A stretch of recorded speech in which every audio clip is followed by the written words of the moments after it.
Evening, everyone. I am Julia Mobley, ArcScan's marketing manager and your host this evening. And I'd like to welcome Dr. Brett Mueller with Parkhurst New Vision as our presenter.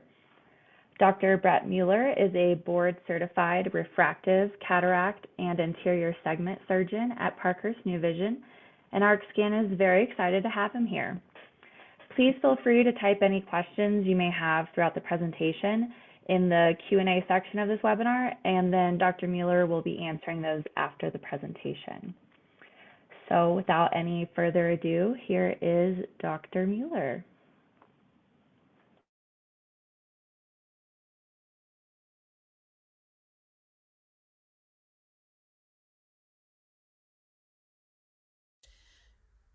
Good evening, everybody. My name is Brett Mueller, and I'm an ophthalmologist down in San Antonio, Texas at Parkhurst New Vision.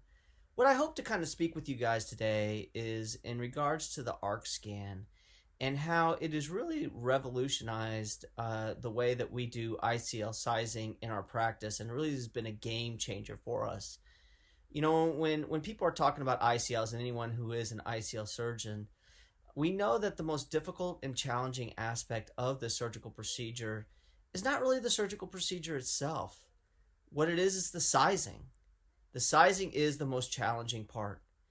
And with the rudimentary way that we normally are taught to do it by using white-to-white measurements, it's an okay method, but it really does not do the job well enough. And then with the other methods of using ultrasound, where you use like a UBM and get sulcus to sulcus measurements, those are also pretty good.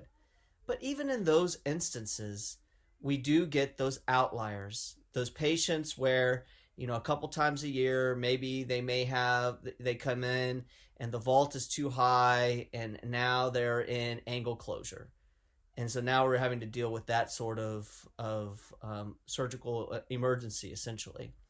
Or, you know, perhaps we have an ICL with the vault size is too small.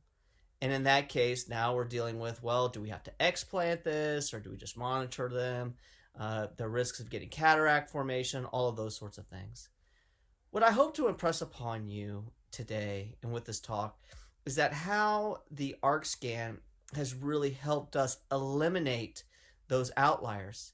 And then ever since we've been utilizing this technology, that we have not been able, or we have not had any vault sizes that have been too big or vault sizes that have been too small. And so I'm going to go through that data with you right now. So when we look at this, the first study that I kind of want to go through, and this is a study that I did a couple years ago, and it was basically looking at the toric ICLs and basically looking at it as a refractive option of treating myopic astigmatism. And what we did is we looked at this as a retrospective study looking at the clinical outcomes of 143 implantable toric ICLs that were done at a single surgical site.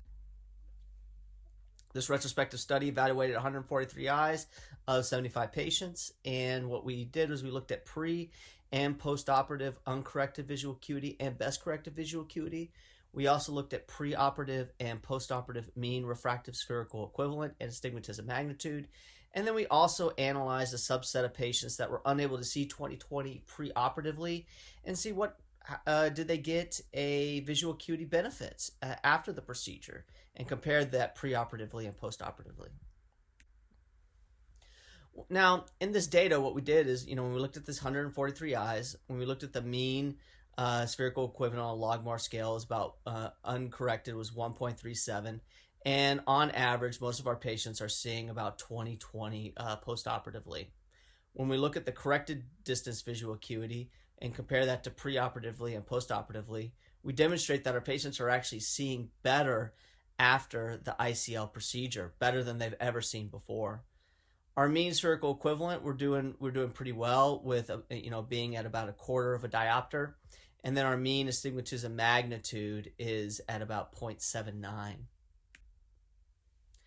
Now, when we look at those eyes that were unable to see 20/20, and there were about 31 patients, so for whatever reason, if they had amblyopia or if they had some irregular stigmatism or keratoconus or something that did not allow them to be able to see 20/20 preoperatively. When we look at these patients after they got to the procedure, and on average their corrected distance visual acuity on a Logmore scale was 0.23, we saw that these patients improved to be able to about 2 lines of vision that were able to see 20/20, if not better. And then, of course, when looking at this at the mean residual spherical equivalent, these patients were able, they were about, minus 1.1, plus or minus 1.9, and then the astigmatism magnitude was about 1 diopter as well. Just showing the benefit and how incredible this technology is of these ICLs and how they're really able to provide a very good refractive solution for patients.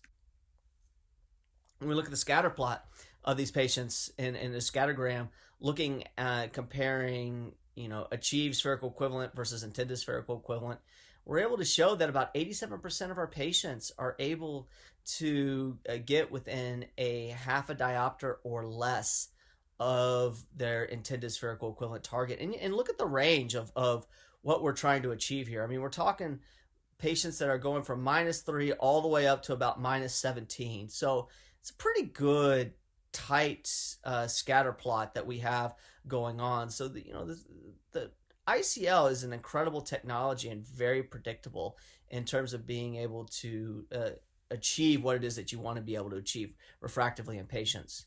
And then we demonstrated 12% of the eyes were within 0.5 and 1 diopter. And essentially, we only had 1% of eyes that were over 1 diopter. And of those eyes, those patients both of them had keratoconus. So it made it a little bit tricky for us to be able to do. But pretty much able to predictively achieve a 1 diopter or less spherical equivalent in patients utilizing the toric ICLs. When we looked at the complications associated with this study, when we looked at our toric ICL implantation, complication rate was essentially 0. So very good in terms of great technology showing great efficacy, but also great safety as well. So this begs the question, why are not more refractive surgeons utilizing this incredible technology? We just went through, it's just some crazy and incredible benefits of what, patients can get refractively from this. And so why are people utilizing this technology more and more? And the answer is sizing. I mean, sizing is the key to this whole thing. And with the analogy that we like to use is, if you're going to look at a house and if you want to see what a house is look like, if you're going to go buy a house, are you just going to drive by and look at the outside of the house and not really go inside to see what's going on? No, of course not. You're going to go inside the house to see what it looks like. You're going to go look at the bedrooms. You're going to go look at the bathrooms. You're going to go look at the kitchen. You're going to look the same thing. Why wouldn't we do the same thing for the eye when we're going to be putting this implantable contact lens or implantable Collamer lens inside the eye? We need to know what the different sizes are, the sulcus to sulcus length, the ciliary body length, the angle measurements. We need to know all of these different things in order to be able to best pick the size that is going to go inside the ICL. And just using the external measurement of white to white is just not appropriate. Now, the way that we always utilized it down in San Antonio at Parker's New Vision is we never really subscribed to the white to white. But before the ArcScan, we used UBM, and the UBM that we used was the Sonomed. And our main goal and objective was to look at the sulcus to sulcus measurements, and then also look in the lens rise. And then essentially what we would utilize is the Parkhurst nomogram, which is shown here. And based upon what the sulcus to sulcus measurement was or what the lens rise was, we would then be able to pick, okay, are we going to pick a 12.1, a 12.6, a 13.2, or a 13.7? And this modality works pretty well in terms of being able to predict the correct size in most patients. But as I was saying, there are a few times per year where we would get either an overvault or an undervault in these patients, and especially in terms of the overvault, where you then get this of iris pushing up against the cornea, closed angle, patients coming in pain, nausea, vomiting, all these sorts of things going on. Uh, really makes you second guess yourself in terms of, do we really want to be doing this procedure when we can potentially get this result? And it can really turn a lot of surgeons off. I mean, you get one episode like this in a young patient where you have somebody where you've thrown them into angle closure, it can really make you not want to do this procedure. And so that's why, we think that with this ArcScan and what we have seen, and I'm going to show you the data that we've seen in just a little bit, is that we are essentially able to eliminate those outliers to where now we don't have to worry about this. Imagine if we're able to do this procedure and we don't have to worry about there being undervault or overvault anymore. We've essentially eliminated the most difficult thing that is impeding surgeons from adopting this technology into their refractive practices. And then not to mention too, I mean, the UBM is just, it can be very challenging and difficult procedure to do, especially on patients. I mean, we've had some patients that have gone in full-blown anxiety attacks from this. We've had to give them Valium before. I mean, and it's really dependent upon the technicians and how good they are at acquiring these images too. I mean, it's not that easy to get very good and reproducible ultrasound measurements utilizing the SonoMed and the UBM. So then this leads us to the ArcScan. And what I first want to do is, before I start going into the data, is just demonstrate how easy it is for us to be able to obtain data utilizing the ArcScan. So this is a video, and this is one of our technicians getting measurements of their interior chambers utilizing the ArcScan. And as you can see here, he's kind of got his eye propped up against the ArcScan. And as you can see, he's looking in there and getting the measurements, and he looks very comfortable. It's not that difficult at all, and it's really not that technically challenging for technicians as well. I mean, I feel, at our facility, we have some of the best technicians out there. The technicians that we have are utterly amazing, and they can get very good UBM measurements, but look how easy this is in terms of just getting very good reproducible measurements of the anterior chamber, the ciliary body, the sulcus to sulcus links. I mean, it's just very good, incredible images, and it happens very quick as well. And so within 2-3 minutes, you can get very good, high quality images of both the right and then of the left eye. And here, this is an image. So how do you then utilize this technology to then get further information that you need? And so this video here is going to kind of go through my regimen of what I do to take 7 different measurements of being able to then plug that into the ICLsizing.com website to then be able to further predict what ICL vault size I'll have. The ArcScan is really nice in being able for you to effectively and quickly be able to take 7 measurements that will help you to be able to better predict the ICL sizing that you're going to be putting in your patients. How I like to first start off is by first getting a ciliary body measurement here. I then go and get a measurement of the sulcus here. Just going along the iris pigment epithelium. I then like to go angle to angle here. I then take an angle measurement, like so, here. You then get an anterior chamber depth here.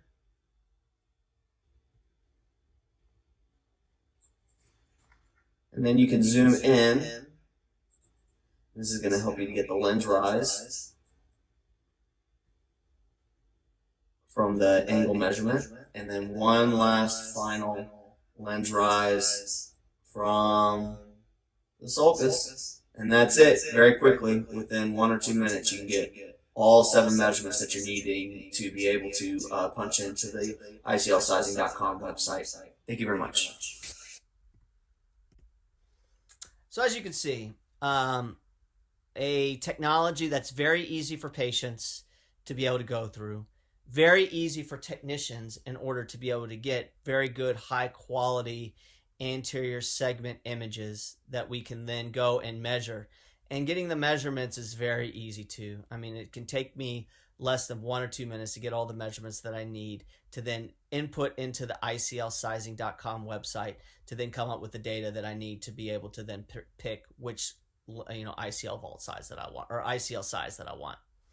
So I'm gonna go through a study, and essentially, to date, determining the appropriate ICLs, and this is basically a study that we've done looking to see what the efficacy has been in our practice and how well has the ArcScan in combination with Dan Reinstein's ICLsizing.com been at predicting the ICL vault size.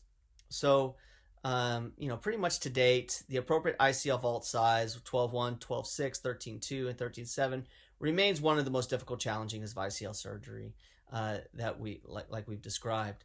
The current method utilized by surgeons is to obtain the white-to-white measurements and plug them into the OCOS online calculation ordering system, which will then recommend the certain size based upon the given white-to-white. And like I was mentioning, there are many factors that need to be considered, more so than just white-to-white, in order to be able to effectively predict which ICL size needs to be put in each individual patient. When we look at the ArcScan Insight utilizes very high-frequency ultrasound technology that enables surgeons to get reproducible and high-resolution intraocular images that can be utilized to more precisely and accurately pick the appropriate ICL size. And really, you're looking at 8 different measurements that you're going to be taking when you are doing this procedure. And those are going to be the anterior chamber depth, the anterior chamber angle, angle-to-angle measurements, anterior chamber width, measured scleral spur to scleral spur. You're going to get the angle recess to angle recess lens rise, sulcus to sulcus measurements, sulcus to sulcus lens rise, and ciliary body diameter. And this will be demonstrated here. You then need to take all this data and you then input it into the ICLsizing.com website. Again, this is through the London Vision Clinic, that's owned and operated by Dan Reinstein. And this is kind of like what it looks like here. So essentially, you input all of this data into this, and there are 11 different parameters that you are inputting for each eye. So, and there's white to white that's in there too, but there's a lot of other different data points that are in there as well.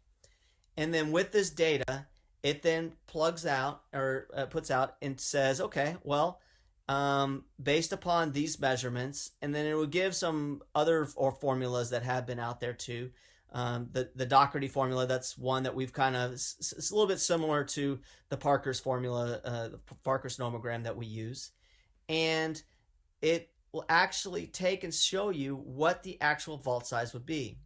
So like in this individual patient, what's pretty cool about it is that it can predict and say, okay, well, if I put in a 12.6 for like the right eye, for example, you could expect to have a ICL vault size of about 400 microns.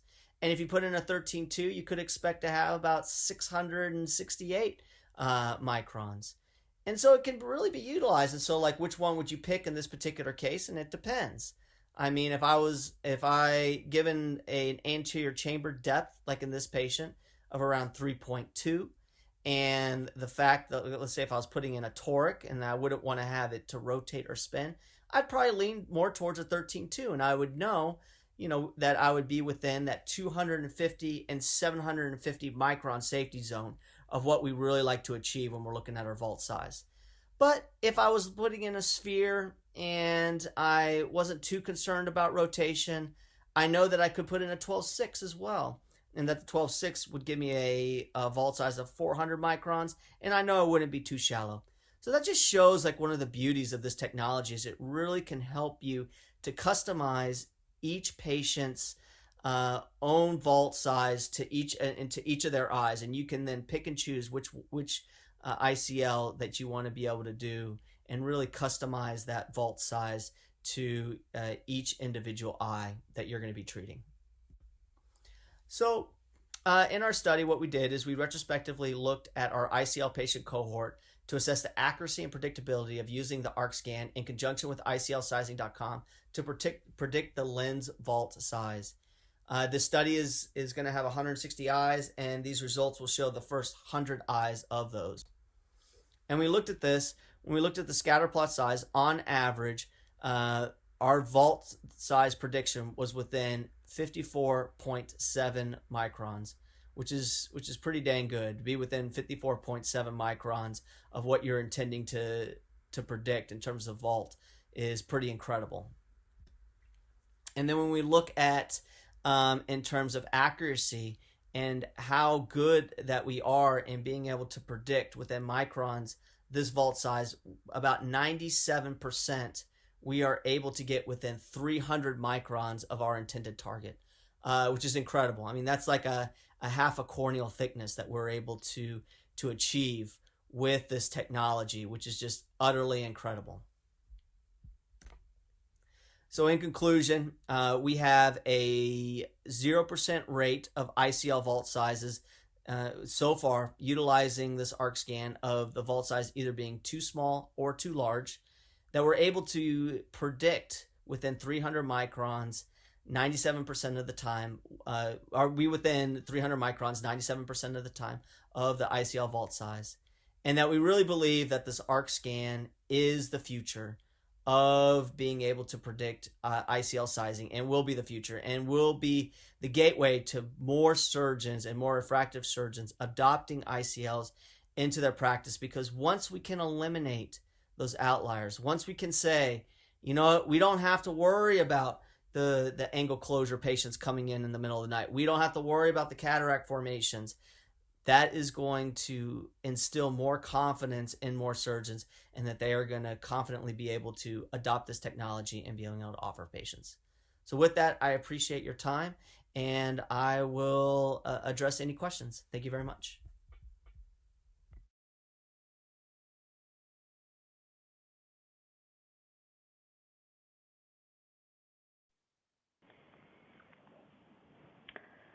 Okay. Thank you, Dr. Mueller.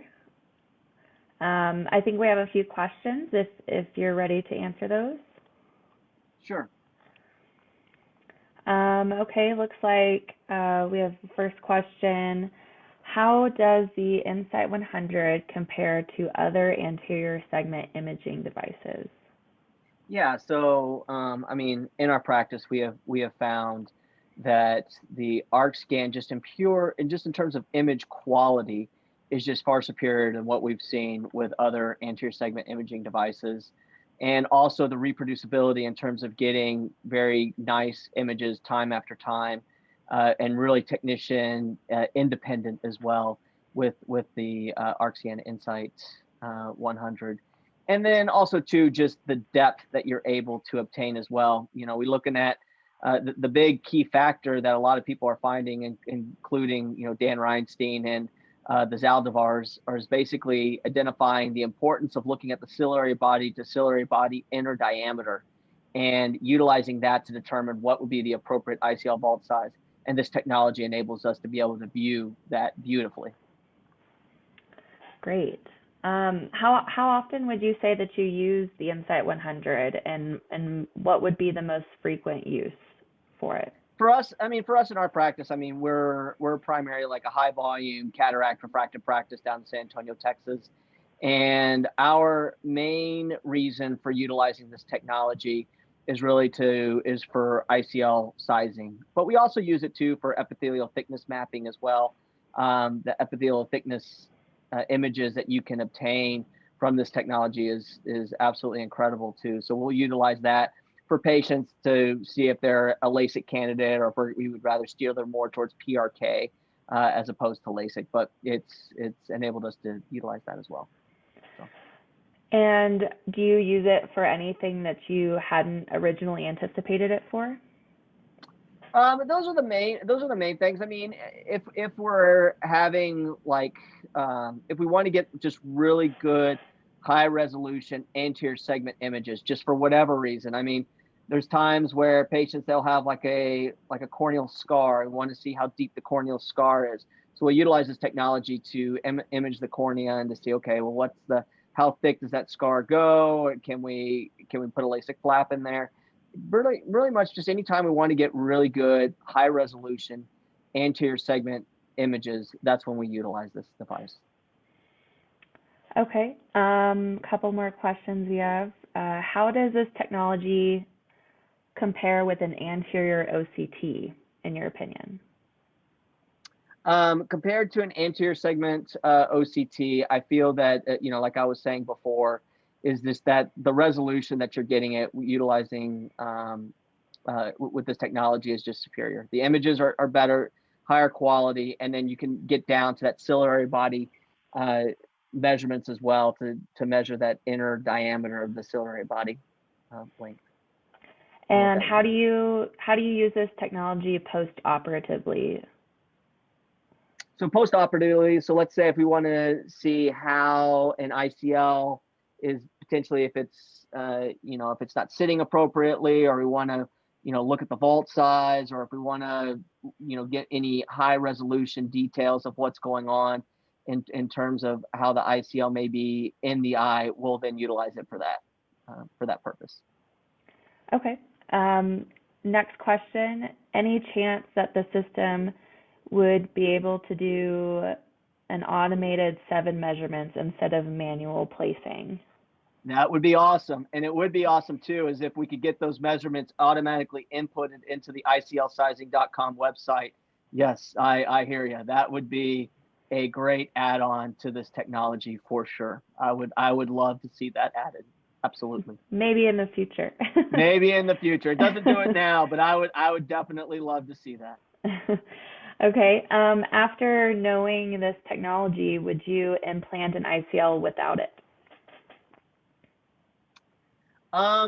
Honestly, I would not feel confident putting an ICL in an eye without utilizing this technology. I mean, it provides so much information to me that I like to be able to have at my disposal in order to be able to know which vault. I mean, even in that one example that I presented, I mean, I think there are patients out there that could benefit from one size or another. And then there's an art to this ICL sizing. It's not like an exact science. And this just gives you just so much information that you're then able to use at your disposal. And so that you can then, fine tune and tailor each ICL vault size to each individual eye and each individual patient. It enables you to be able to do that.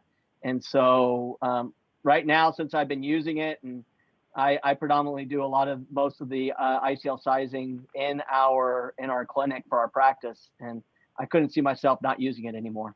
So. Great. Okay, next question we have is, are the scans rebatable? How is your business model?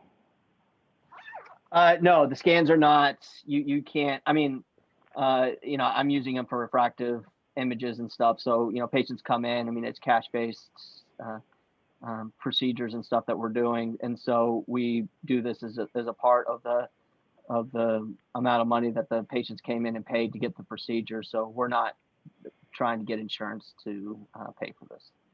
Okay. Would you say that it was a fairly easy input into your clinic workflow as a new piece of technology that your technicians had to learn to use? Absolutely. I mean, for the basically for the as you can see, the video that we showed, it was very easy for our technicians to learn how to do. I mean, there's really not much for them to do. I mean, they just kind of put the patient there and they line them up, and then the machine does the rest. I mean, it's pretty cool. Like, you don't have to worry about holding this like UBM probe and are you too close or not, or too far away. I mean, the machine really just kind of takes care of all that stuff for you. It's really simple to use and not that cumbersome. And I know you talked about it a little bit during the presentation, but how would you describe the patient experience? I know you've had nervous patients using the handheld UBM, but compared to the Insight 100. Yeah. So there's two things that we always tell patients that are the worst part about ICL procedure. One of them is the UBM, and the second one is the PI. And now I think with the ArcScan is we can take that UBM out, and I'm hopeful if STAR in the very near future, once we get the EVO, we'll be able to now say no longer we need to be able to do the PI. So I think now with both the UBM and EVO, we can now say, you know what? Now we're just going to just fix that myopia and astigmatism that you have, and we don't have to worry about this this horrible UBM that we used to have to do way back when, or this PI procedure. Great. Okay. Well, I don't think we have any more questions coming through, so I'll just end it with if you had to give doctors one key takeaway from this presentation, what would it be? I mean, I just really think that, well, first off, I am an avid advocate for ICLs and the incredible technology that this can offer patients. I mean, my own sister has ICLs. In our practice, I think each of the doctors, either one of the doctors has ICLs in their eyes or one family member has it. So we love this technology, and we really want other refractive surgeons to adopt this, because I think if people hear more about it, they'll realize how incredible it is. And the way that we get this technology out there to more surgeons is to get them comfortable with the sizing. If they can feel comfortable and confident with the sizing, then more refractive surgeons will adopt it. And I could see, ICLs being probably one of the #1 refractive procedures done. I mean, it is an incredible technology. And if we can get better sizing, which we can do with this ArcScan, I think that's the way to do it. So. Okay, great. Well, thank you so much for your time, and to everyone who participated, and have a great evening. Thank you. All right, thank you.